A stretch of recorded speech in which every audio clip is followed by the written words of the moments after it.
La guerre en Ukraine qui fracture un peu plus la gauche. Dimanche, Jean-Luc Mélenchon dédiait son meeting à Lyon à la lutte pour la paix. Nous portons un message à cet instant. Stop à la guerre! Et c'est ce que j'incarnerai si vous m'élisez comme président de la République.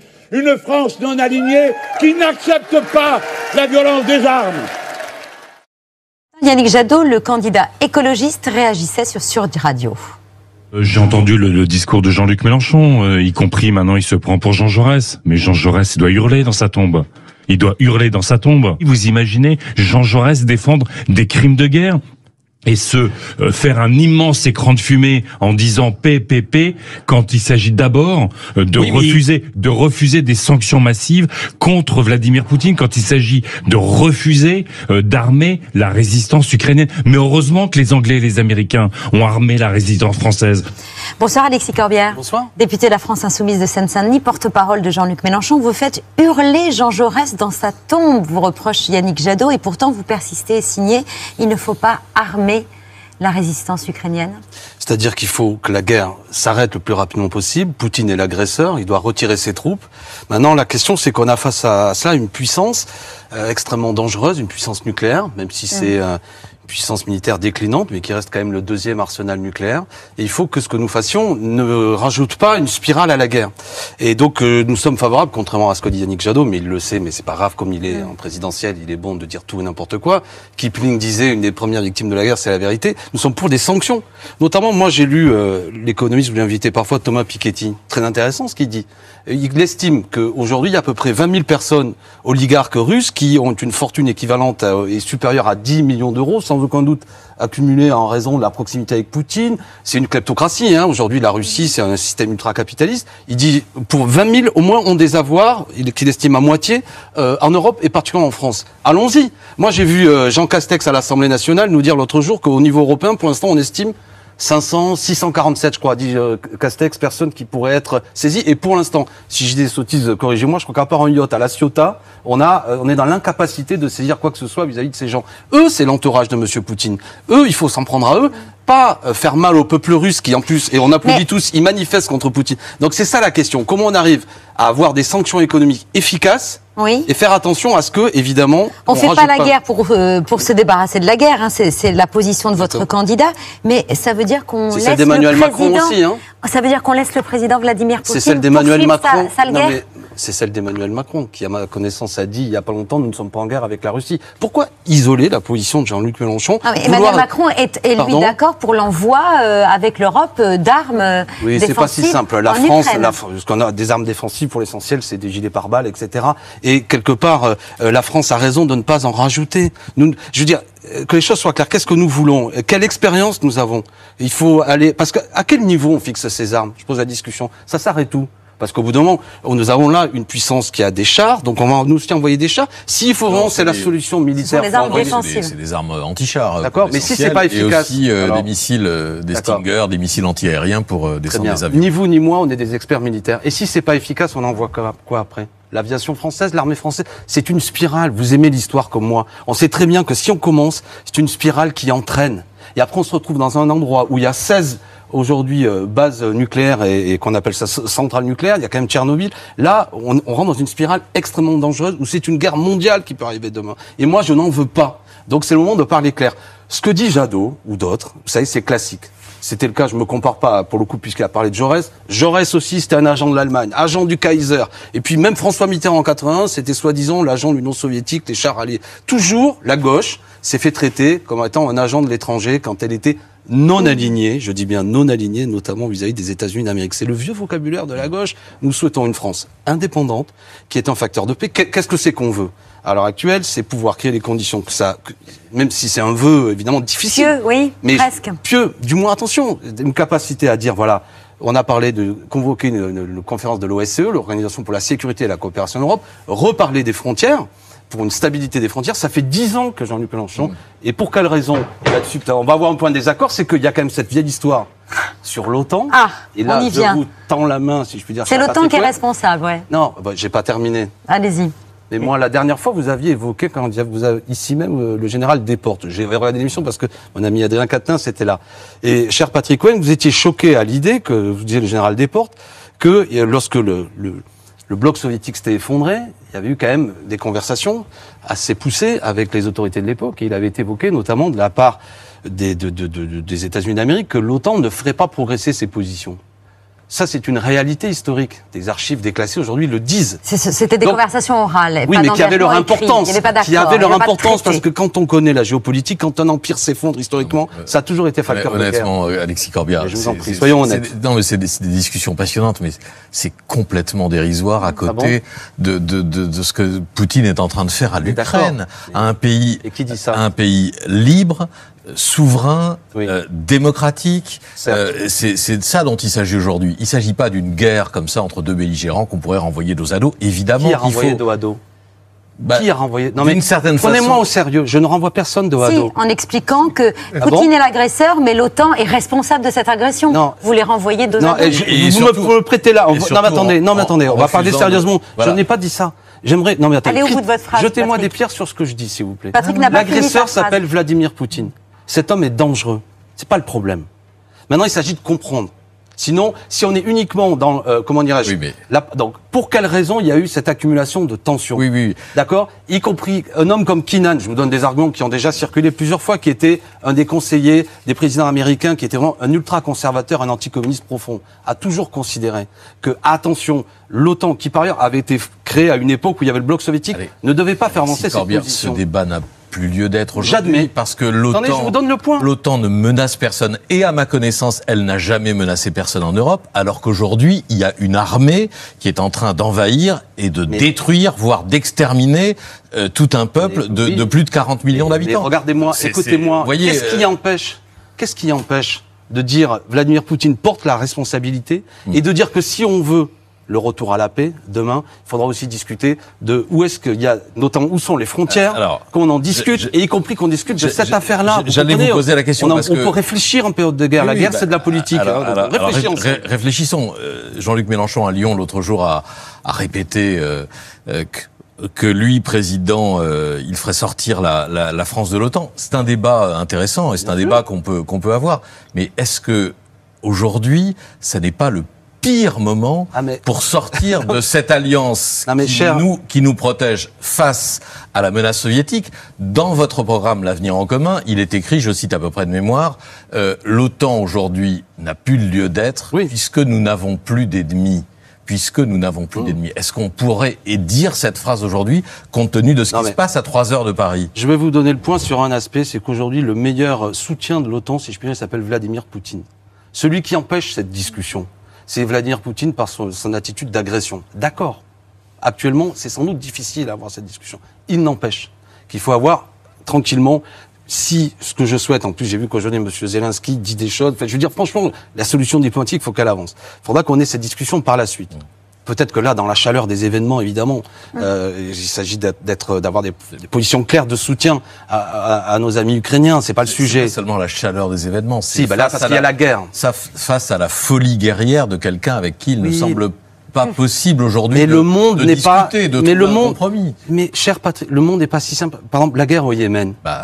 On en parle. Ça fait 7 ans. Est-ce que les Français savent, vu que tous on est indignés par ces images de guerre, que depuis 7 ans, il y a une guerre qui a fait 370 000 morts, dans lequel la France vend des armes à l'Arabie Saoudite. Je suis intervenu comme parlementaire plusieurs fois pour m'indigner du fait que nous vendons des armes. Donc le monde n'est pas un monde de paix dans lequel d'un seul coup, M. Poutine vient de... C'est plus compliqué que ça. Donc moi je veux le désarmement général. Vous comprenez ce que je dis? Et je pense que pour nous faire entendre aujourd'hui, dans un moment de tension où les États-Unis sont en difficulté, notamment dans leur endettement, il y a une tension avec la Chine qui est en train d'avoir lieu. Nous, on doit pouvoir avoir une capacité de parole indépendante pour éventuellement, dans ces moments de tension, être un facteur de paix et de discussion diplomatique. Et c'est pour ça que nous sommes qu'Emmanuel Macron... indépendante comment? Puisque vous proposez des alliances altermondialistes à la place de l'OTAN. Par exemple, altermondialiste avec qui? Quel quelle puissance. Avec ceux qui le voudraient, avec ceux qui veulent discuter. Mais pour quelle raison? Nous avons besoin d'être dans une alliance militaire permanente sous domination des États-Unis? Si la France sort de l'OTAN, nous serions à peu près seuls avec l'Autriche, la Suisse et sans doute plus pour très longtemps la Suède et la Finlande. Et s'il le faut, sur certains sujets, nous ferons des alliances selon les circonstances. Le problème d'une alliance permanente, c'est que, premièrement, que les choses soient claires. L'OTAN, juste pour qu'on ait en tête, et je vous vois, vous voulez réagir, mais qu'on ait en tête des choses. Aujourd'hui, le budget militaire de la Russie, c'est 63 milliards. Le budget militaire des États-Unis, c'est 12 fois plus. Et avec l'OTAN, c'est 1700 milliards de dollars engagés dans les armes. Donc il y a un déséquilibre très fort. Donc les États-Unis d'Amérique, ils ont leurs propres intérêts. Même dans des détails, vous savez, je siège dans la commission de défense et armée, le matériel que nous produisons des armes en France, mais nous devons acheter du matériel compatible avec le matériel américain. C'est aussi un business, l'OTAN. C'est aussi une bureaucratie qui vous a bien été décrite autrefois par le général Desportes,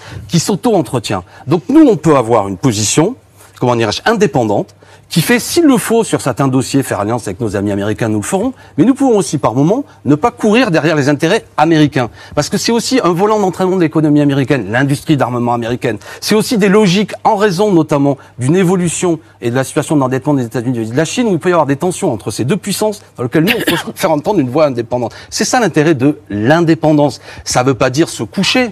Moi, j'en ai assez de me faire traiter j'ai vu l'audio, M. Enthoven nous insulte avec une vulgarité. Il dit qu'on ferait partie du parti du froc baissé. Vous avez un vocabulaire guerrier, violent à l'heure actuelle. Alors que franchement, le général de Gaulle, lui, avait considéré qu'il fallait quitter le commandement intégré de l'OTAN. C'est pas pareil que de quitter l'OTAN. Non, mais nous, oui, d'accord, mais ça commence par là. C'est ce que nous mettons dans le programme. La neutralité quand il y a un fort agresseur et qu'il y a un autre agressé, c'est plutôt prendre le parti de l'agresseur. Je précise une chose. Vous avez bien raison, et je termine là-dessus. C'est pas la neutralité. Moi, je suis pas neutre, hein. Je suis du côté des Ukrainiens. Je suis pas neutre. Il y a un agresseur, il y a un agressé. C'est pas le sujet. Maintenant, nous, comme puissance économique, faut aussi que là-dedans, on soit pas entraîné dans la spirale des événements. Parce que là, on touche une plaque sensible, y compris l'Europe, où la question des nationalités, du nationalisme qui monte. Il y a aussi de l'extrême droite en Ukraine. Ça ne veut pas dire que je suis pas du côté des Ukrainiens, mais cela existe. Il y en a moins qu'en France. Oui, et puis il y en a beaucoup en Russie aussi. Hein. Poutine est un ultranationaliste et aussi d'extrême droite. Mais donc on est pour calmer tout ça. Et je sais qu'à l'heure actuelle, ça peut sembler difficile. La campagne présidentielle en France, hier en marge de son premier déplacement de campagne à Poissy, le président candidat a expliqué son refus d'un débat direct avec les autres candidats avant le premier tour. Je ferai plusieurs formats qui prennent tous les candidats, mais après, je ne ferai pas de débat avec les autres candidats avant le premier tour. Reproche. Aucun président, en fonction qui se représentait, ne l'a fait. Je ne vois pas pourquoi je ferais différemment du général de Gaulle, de François Mitterrand, de Jacques Chirac ou de Nicolas Sarkozy. Vous dire que vous vous dérobez, que vous avez peur du débat. Je me déroule pas de débat. Plutôt que faire des meetings où des gens vous applaudissent parce qu'ils sont déjà convaincus, je préfère le débat avec les Français, c'est ce que je leur dois. Merci beaucoup. Donc nous étions à ce tout premier débat face aux Français hier soir. 250 personnes présentes pour poser des questions sans concession au candidat Macron. Sera organisé par le maire de Poissy dans les Yvelines, Carl Olive, soutien d'Emmanuel Macron depuis 2017, qu'il a promis à nos reporters Iban Raïs et Anaïs Recouli. Les Français invités étaient de tous horizons politiques et aborderont donc tous les sujets sans compromis, chose qu'il répétait d'ailleurs souvent, Carl Olive, avant de tendre le micro.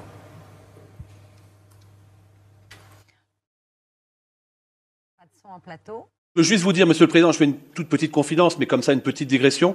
On a posé 8 questions, il y en a 5 qui ont posé les questions, Monsieur le Président, qui n'avaient pas voté pour vous en 2017. Moi, je dis ça, je dis rien. Je vais passer la parole maintenant à David Lussault, Monsieur le Président. David Lussault qui a 49 ans, qui est cadre d'entreprise et que vous avez contrarié. Vous vous êtes décidé tard à annoncer votre candidature à votre réélection. Pourquoi ne pas l'avoir fait avant?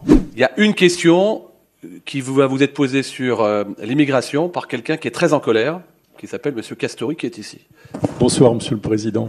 Je ne suis pas en colère particulièrement, mais j'accepte la remarque de Karl. Alors voilà pour les moments les plus mordants des questions posées par les Français les moins convaincus. Après, attention, il y a eu quand même une colle des questions, une question assez pointue, notamment quand cette cadre en banque assurance avait une question sur le plan d'épargne salariale qui consiste à verser à chaque salarié une prime liée à une performance de l'entreprise. Si l'avantage est bien sûr très apprécié, le délai d'attente de 5 ans pour le déblocage est un peu long.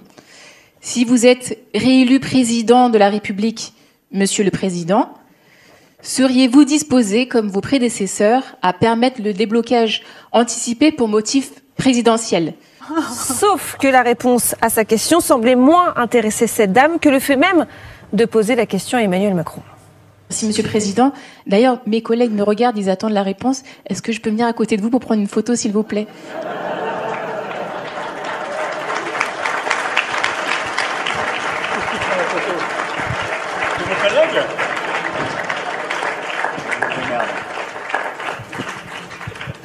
Ça, c'était pas préparé, hein. Voilà, donc aucune relance, aucune contradiction, pas de journalistes qui ont pu poser des questions. Ah, c'est tout? Il n'y a pas une deuxième photo, Émilie? Ah bah, il y a les Français convaincus, beaucoup d'applaudissements, de rire. Oui, si, on les a. Merci encore pour votre implication. Je pense que beaucoup d'Ukrainiens français sont très fiers de ce que vous faites. Moi, je vous le dis sincèrement. Et enfin, si vous le permettez, je souhaiterais vous offrir un livre que j'ai découvert tout à fait par hasard dans la librairie du Pinceret à Poissy, l'une des plus belles de France de mon point de vue. 93 rue Charles de Gaulle. Comment vous avez trouvé Emmanuel Macron? Il est resté à peu près 1h30 à répondre à vos questions. Vous l'avez trouvé comment ce soir? Écoutez, j'ai trouvé qu'il était très serein. Je trouve ça assez génial finalement de se rendre disponible. En tout cas, moi, c'est un rendez-vous que je voulais pas louper. Je pense que c'était une rencontre très intéressante avec des questions concrètes et des réponses très concrètes. On n'a pas eu besoin d'avoir des gens debout sur les chaises qui agitent des drapeaux pour avoir en face de nous quelqu'un qui était réceptif aux questions et qui avait les bonnes réponses. Je trouvais ça très pertinent. Donc vous voterez quoi dans 34 jours? Ah, je voterai encore une fois Macron. Emmanuel Macron qui préfère débattre avec des Français qu'avec ses adversaires politiques avant le premier tour, c'est son droit le plus strict finalement. Non, mais bravo pour ce que vous avez fait, parce que tout est dedans, là, franchement. Et je félicite aussi, je crois que c'est Simon Le Baron de France Inter qui a trouvé des fiches qui étaient données à Monsieur Macron et au président, à Monsieur Olive, où il y avait la fiche, la photo, la question avait été écrite avant, mais la question carrément, c'était préparé. Alors on va rester en Russie, c'était le village Potemkin, donc quand la reine de Russie allait dans des villages, on montrait des gens heureux, bien nourris, etc. Là, c'est pareil. Eric Zemmour a fait exactement la même référence lorsqu'il est venu sur ce plateau il y a une dizaine de jours. Je retire donc. Non mais c'était à propos de Roubaix. Hein. Oui, c'était à propos d'un reportage sur Roubaix. C'était un reportage sur Roubaix. Bon, écoute, non mais plus sérieusement, premièrement, il se trompe quand il dit que les autres présidents avaient dérobé, parce que c'était dérobé à ce type de débat, parce que ça n'existait pas à l'époque, ce type de débat. En 2022, les chaînes d'infos, la présence des médias, c'est pas la même France que les années 80, y compris la fonction présidentielle, c'est plus la même. Moi, je veux dire, l'ultra-monarchie présidentielle, je crois qu'il faut en sortir, et je pense qu'il a fondamentalement tort de refuser un débat, bien sûr qu'il servirait sans doute les questions se concentraient sur lui, mais bon sang. Non mais oui, d'accord, mais je veux dire, s'il refuse ça veut dire que là c'est un coup porté contre le débat démocratique. Il a tort, hein. Je veux dire, bon, j'espère que les Français le lui diront clairement. C'est pas possible. On peut pas mépriser. Et puis c'est méprisant en plus pour les autres. Vraiment pour le coup. Je veux dire, les autres sont pas à sa hauteur en quelque sorte. Bon, et ça, je le tolère pas. J'espère qu'au moins il reviendra sur son idée. Il faut que les débats aient lieu. Il faut qu'on puisse le critiquer. Il faut qu'il réponde. Il est pas maladroit normalement dans ce genre d'exercice. Non, franchement. Et là, il se ridiculise. Si vous le dites. Non, mais je veux dire, si c'est un compliment signé la France Insoumise, on va pas vous comprendre. Ce que je veux dire, c'est un homme qui, en vérité, il a du ressort. Qu'est-ce qu'il craint? Mais je trouve qu'il se ridiculise avec ce genre de soirée.